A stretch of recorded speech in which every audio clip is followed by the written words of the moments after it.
রাজধানীর গুলশানে সংরক্ষিত নারী আসনের সাবেক সংসদ সদস্য শাম্মী আহমেদের বাসায় গিয়ে ৫০ লাখ টাকা চাঁদা দাবির অভিযোগে ৫ যুবককে আটক করেছে পুলিশ। শাম্মী আহমেদের পরিবার বলছে, সমন্বয়ক পরিচয় দিয়ে চাঁদা দাবি করা হয়েছিল। আটকরা হলো মোহাম্মদ সিয়াম, সাদমান সাদাব, আমিনুল ইসলাম, ইব্রাহিম হোসেন ও আব্দুর রাজ্জাক রিয়াদ। গুলশান থানার ভারপ্রাপ্ত কর্মকর্তা হাফিজুর রহমান বিষয়টি নিশ্চিত করেছেন।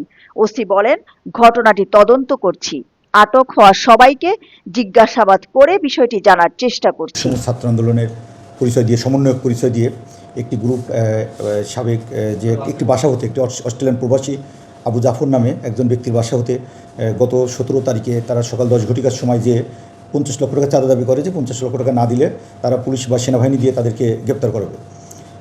তারা পূর্বে আওয়ামী লীগ করতো। তখন অস্ট্রেলিয়ান প্রবাসী বলেন যে আমি তো অস্ট্রেলিয়ায় বসবাস করি, আমি তো এগুলোর মধ্যে নাই, আমি দেশে এসেছি বেড়াতে। তখন ওনার কাছ থেকে ১০ লক্ষ টাকা ভয়ভীতি প্রদর্শন করে ১০ লক্ষ টাকা দাবি করে, গ্রহণ করে। পরবর্তীতে উনি বিষয়টি পুলিশকে অবহিত করে না। পরবর্তীতে আরও ২ দিন পরে পুনরায় তারা বাকি ৪০ লক্ষ টাকা আনার জন্য যায়। বিষয়টা আমাদের তখনও অবগত করেনি ওই পরিবার থেকে। এই আজকে যারা আটক হয়েছে তাদের মধ্যে রিয়াদ নামে একটি ছেলে, ও এর নেতৃত্বেই মূলত ঘটনাটা ঘটেছে। সে যা দাবি করে যে বাকি ৪০ লক্ষ টাকা আজকে দিতে হবে, নাহলে আজকে আপনাকে ধরে আমরা পুলিশে দেবো।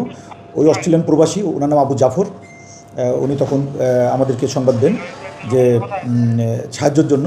তখন আমরা আমাদের একটি টিম সেখানে হাজির হয়ে ঘটনাস্থল থেকে হাতে নাতে পাঁচজনকে আটক করে। নেতৃত্ব দিয়েছিল আব্দুর রাজ্জাক রিয়াদ, সে একটি প্রাইভেট বিশ্ববিদ্যালয়ে পড়ে, এবং বাকিরাও তার সহযোগী।